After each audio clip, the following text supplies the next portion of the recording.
Galaxias Chapter 20 is officially out, and my lord, this was an insane chapter. The action was amazing, the panel work was fantastic, and the art just keeps getting better. I cannot describe the amount of hype and adrenaline I got while reading this chapter. I had to read it like 5 times, because it was just that fun to read. Antares is a beast, and Neraid is just going full force in this fight. We're already getting landscape destruction, which is honestly really interesting to see, and I freaking love the spectacle of this entire fight. But before we fully dive into this chapter, don't forget to like and subscribe and hit the notification bell for updates on future videos. Really helps, and it shows you guys enjoy the content I make here on the channel and shows you want to see more. And if you want to see me talk about a whole bunch of other manga, go and check out my manga podcast, Shonen Pulse, over on the Panel Focus YouTube channel, where me, Nox, and Yarogami talk about 9 separate manga from 3 different magazines. If we talk about one of the manga that you're currently enjoying and reading yourself, go and check it out, see our thoughts on it, and join the discussion. Or if you want to see what manga we're talking about and potentially find a brand new series for you to check out, go and give it a listen. You will have a great time. But with that out of the way, let's jump right into this chapter. Chapter 20 of Galaxias, aptly titled Neraid vs. Antares, Part 1. As we see civilians wondering what's going on with the huge commotion and explosions going on in the older part of town. As we see the old lady and her son, who led our group to Yuri Holst's old house.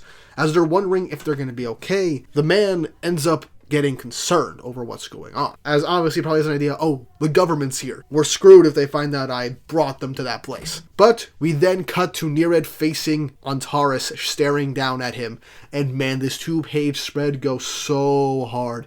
This is an impressively well-drawn panel, and I love the perspective of Antares being all the way above Neraid, showcasing just how strong she is and how high above she is all the opponents he has faced thus far, and that she's definitely going to be a major obstacle going forward. Gio begins to think back of what Schmidt talked about with these Royal Zodiacs being the strongest among the Dragon Knights. As Gio looks at Antares and is like, I don't need to know that to tell that this woman is one of them. As then Antares sheathes her blade and takes it out just a little bit, as Gio's wondering, why did she sheathe her sword?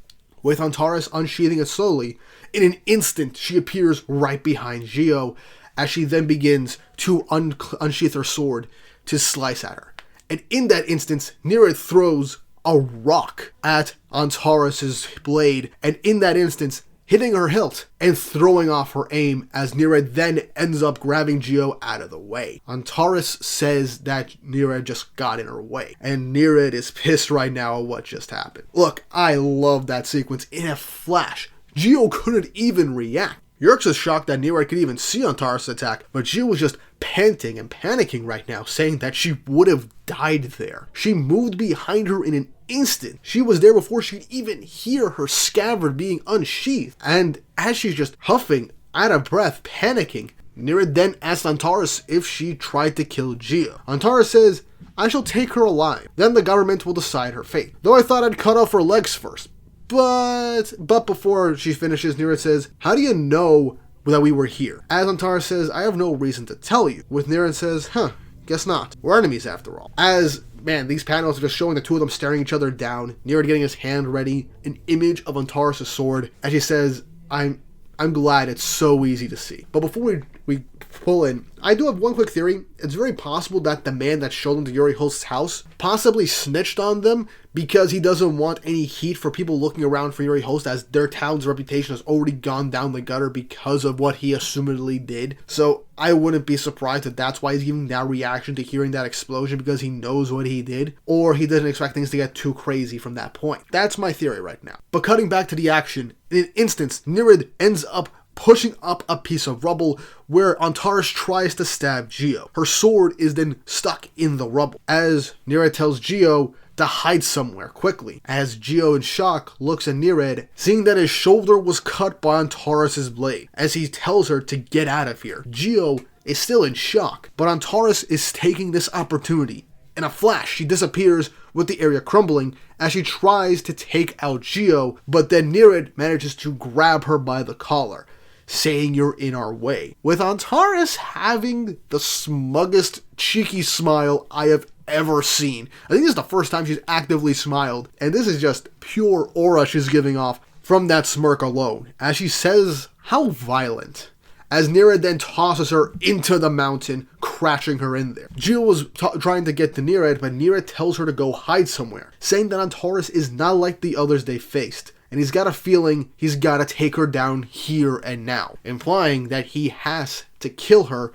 Otherwise, she's just going to keep coming after them, and they might not be able to win the next time, which is insane for Neraid to talk about, because he has been an unstoppable force of nature, and I love this. This shows the instant stakes and the tension in this fight. He knows how serious the situation is and is telling Geo to get out of danger right now so he can take care of things. Neraid tells her, "I'll see you later," as Geo then understands and just begins to bolt away. Yerkes notices her and says, "Oh, you're not getting away." But in that instance, Neraid tells Yerkes to hold it, as he just gives him a passing glance saying, "Behave yourself. If you move an inch, I'll obliterate you." As that one panel of Yerkes, it shows everything. He is scared shitless by Neraid. After everything he says and has done, he believes that Neraid will completely take him out with one hit like he did in their first interaction. So he knows, I want to go after her, but knowing who this guy is, he will kick my shit in if I do anything. So, yeah, that I feel like Yerkes will definitely take an opportunity to get out of there and try and chase down Geo, and I wonder how that's going to play out. I do have an idea of how things might play out towards the end of this arc for a nice bit of a twist, but I'll save that for a different video. As Neraid is standing, looking at the smoke from when he threw Antares, he says, "Come on out." As he says, "Let's see which one of us is better." But then, the rubble around him, the ground, is cut up into a cube, launched into the air,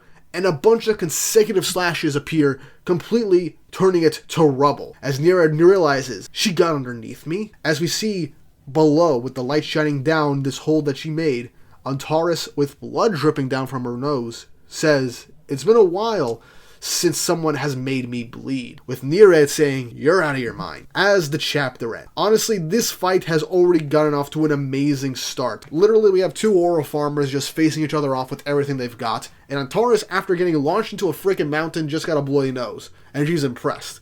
And not only that, she might be having some fun based off her interactions with Neraid when he threw her into a literal mountain. Okay, cliffside, but you get my point. Either way, I feel like we're going to be seeing a trend now, because we're getting the second big fight in a row for an arc where Neraid is seemingly going to have to fight somebody underground. I still find that pretty cool. But the way Antares is fighting against Neraid is just with her swordsmanship. That's insane. She's fast, she's quick, she's precise, but Neraid seemingly can just barely be able to knock her away. Also, that image of Neraid just throwing a rock to get her off her balance to save Geo at the last second, incredible. Awesome. I loved it. And the way this fight is paneled and the choreography has just been something that I have enjoyed. It's already much better than the previous fight against Chalk, and that was a really well done fight, and I can't wait to see what's going on right now, because Antares is just using her plain swordsmanship and brute strength as a dragonfolk. I don't even think she's using her innate dragon abilities in this fight, which shows that she's not even getting serious yet. And I'm curious to see how this is going to play out, because Neraid seemingly is just sheer force right now. And I'm curious to see how this fight's going to evolve, because Neraid is definitely going to have to go all out and take this fully seriously and get stronger as the fight progresses, or try something new. Because this is definitely not going to be an easy fight. But I honestly also don't think they're going to fully beat Antares here. For all I know, it could be a draw, or something can happen where they manage to get away and escape. Because Antares being the first Royal Zodiac of the series, I don't see her flat out losing right now, based off of her showcase right now, with her not even pulling out all the stops right now. And I'm curious to see how this is going to play out. Not to mention, we haven't seen Schmidt yet. He's fighting against Kerner somewhere else off in the distance away from the action. And we're probably going to have to cut back to that fight either next chapter or the following chapter, as that's definitely an interesting fight I do want to get to see. I want to see how Kerner fights. I want to see how Schmidt will end up fighting against somebody that might be physically stronger than he is, or has a much more physically superior ability. And lastly, I wonder what Yerkes is going to do, if he's actually going to go after Geo, or if he is just going to stay where he is and just watch the fight, because he knows that Neraid will probably stop him. But with the situation we're at right now, with Neraid being plunged down in the underground, that will definitely be Yerkes' full opportunity to go after Geo. But yeah, this arc already has so many moving parts outside of the main fight. I am so excited to keep covering the series on the bi-weekly basis. And I am going to keep trying to make more content in between chapters. The last video I did talking about how the Royal Zodiacs are insanely strong did pretty well, even better than the batch chapter review I did the week prior, and I'm really grateful for that. Thank you very much, and I'm going to keep trying to pump out videos